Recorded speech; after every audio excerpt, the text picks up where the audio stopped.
Assalamualaikum warahmatullahi wabarakatuh. Hamdan wa syukran ala ni'amillah, wassalatu wassalamu ala rasulillah. Amma ba'du.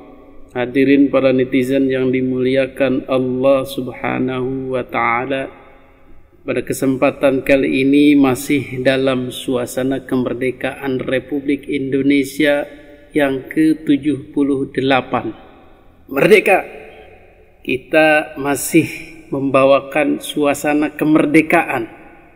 Baiklah, kita mulai dari Islam Nusantara. Islam Nusantara membawa misi kemerdekaan, membawa misi kebanggaan dalam negeri, membawa misi Indonesia. Budaya Islam bercorak Indonesia, budaya Islam jati diri bangsa. Maka itulah kenapa Islam Nusantara diperkenalkan.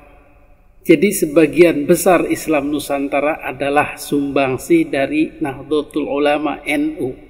Model Islam yang dicontohkan oleh Nahdlatul Ulama. Bagaimana dengan Islam-Islam lainnya seperti Muhammadiyah, Persis, Irsyad dan lain-lain? Itu mereka bisa mengikut kepada Islam Nusantara. Jadi jangan alergi lagi seolah-olah mengikut kepada NU. Tidak, kita istilahkan adalah Islam Nusantara. Jadi Islam mana saja yang merupakan DNA atau hasil karya daripada Wali Songo, entah itu melalui jalur organisasi Nahdlatul Ulama, entah itu melalui jalur Muhammadiyah, Matlaul Anwar, Persis dan lain-lain, selama masih mengikuti jalur Wali Songo, tata cara Wali Songo dalam berdakwahnya, maka itulah Islam Nusantara. Oh, jadi ternyata Islam Nusantara itu ada hubungannya dengan Wali Songo. Betul, bukan ada hubungannya lagi, tapi memang diambilkan dari cara-cara dakwah Wali Songo di Nusantara sejak ratusan tahun yang lalu. Pertama kedatangannya di Nusantara, jauh sebelum ada Republik Indonesia. Kenapa kita begitu kagum dengan para Wali Songo ini?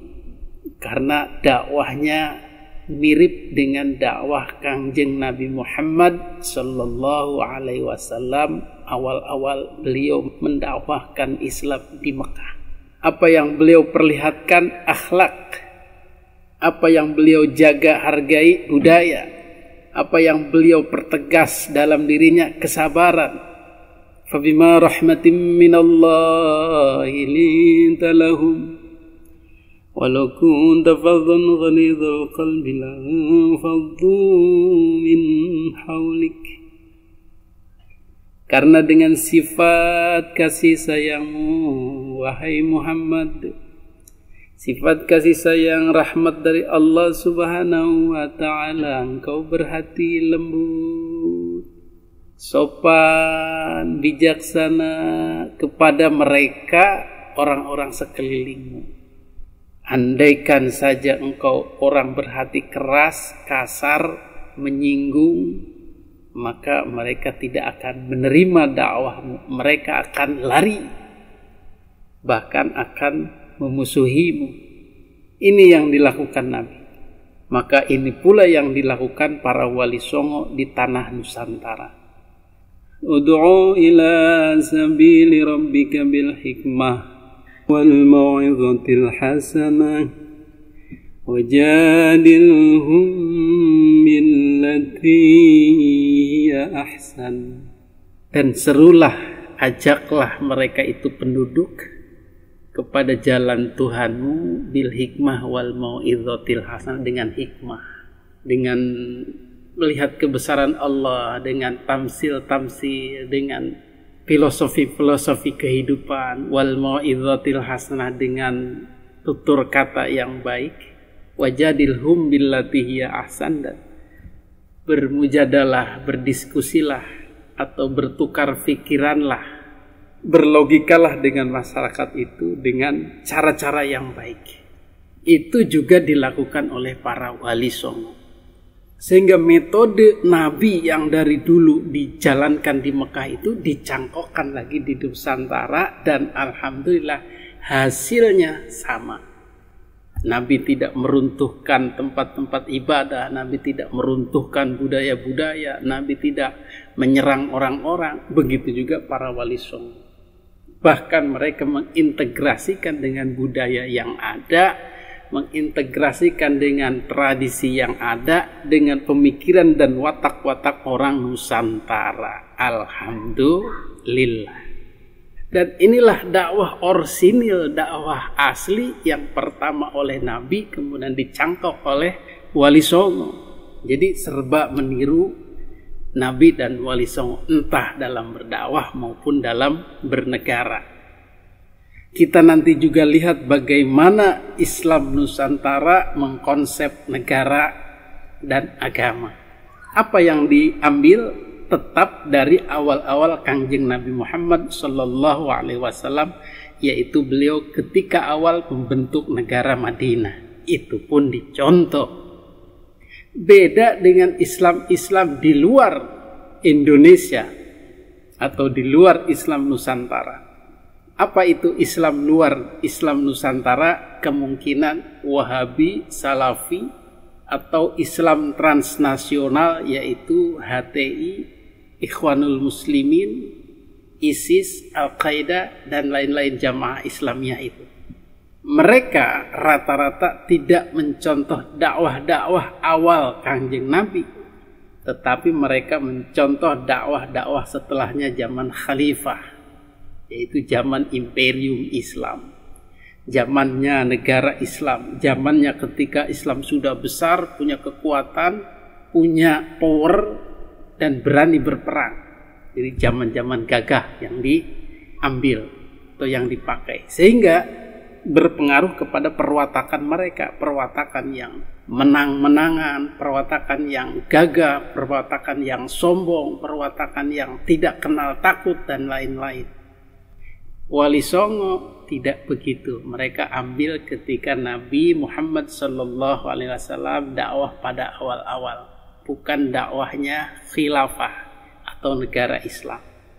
Jadi bagaimana ini hubungannya dengan wali songo? Ya, dengan kita bangga Islam Nusantara ini, Islam yang dicontohkan wali songo, kita pelihara sampai sekarang. Jangan kita tinggalkan cara dakwah wali songo dan jejak-jejak wali songo di negara kita ini. Pelihara situs-situsnya, pelihara peninggalannya, pelihara cara-cara dakwahnya. Dan pelihara pula bagaimana para wali songo memelihara budaya, terintegrasi dengan budaya. Sehingga inilah disebut jati diri bangsa. Bangga dengan Indonesia, bangga dengan Islam corak Indonesia, model Indonesia yang tidak dijumpai di negara lain. Dan terbukti cocok dengan Indonesia. Betul? Jadi lewat kemerdekaan RI ini kita nyatakan kita merdeka. Kita lepas dari budaya-budaya Islam di luar Islam Nusantara. Yaitu Islam apa? Islam transnasional, Timur Tengah, Arab, Islam Salafi Wahabi, dan Islam kontra Islam Nusantara lainnya. Jadi pilihannya hanya ada dua. Kalau Anda tidak setuju Islam Nusantara, berarti alternatifnya Anda menjadi HTI, Anda menjadi Ikhwan, Anda menjadi Salafi Wahabi. Saya akan bantu beliau dalam menerapkan nawacita jilid 2, dan terutama agar negara ini pada 2024 tidak lagi disibukkan dengan konflik-konflik ideologi. Oleh karena itu kita harus memantapkan bahwa ini namanya Islam Nusantara. Ayolah kita kembali kepada Islam Wali Songo, Islam Nusantara. Jadi inilah yang disebut kemerdekaan. Kita punya corak sendiri. Kita jangan malu berislam dengan gaya kita sendiri. Karena selama ini yang kita pikirkan adalah bahwa kita merasa menjadi Islam itu bangganya ketika semua beratribut Arab, jubahan, imamah kemana-mana, yang kecil, yang besar, yang alim, yang bodoh, semua jubahan, semua imamahan, semua made in Arab atau Pakistan atau India atau Afghanistan, yang pakaian-pakaian seperti itu.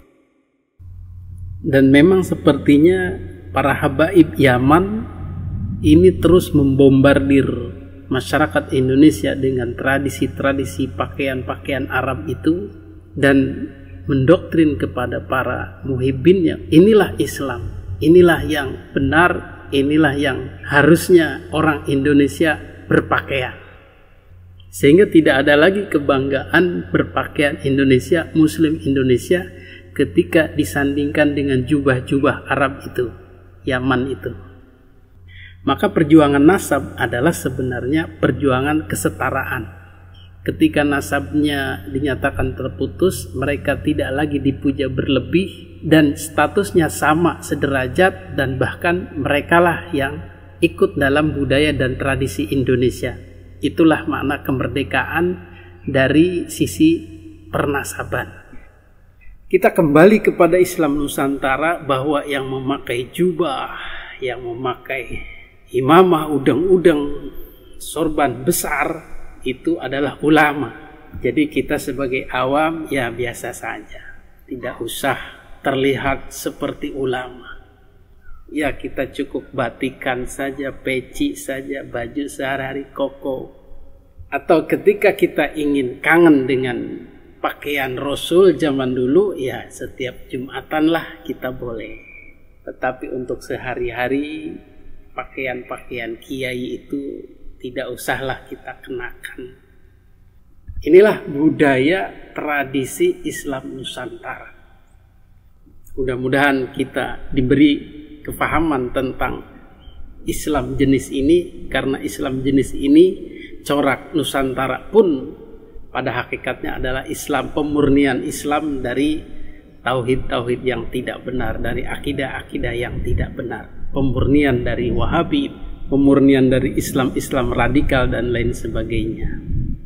Hadanallahu wa iyyakum ajma'in. Assalamualaikum warahmatullahi wabarakatuh.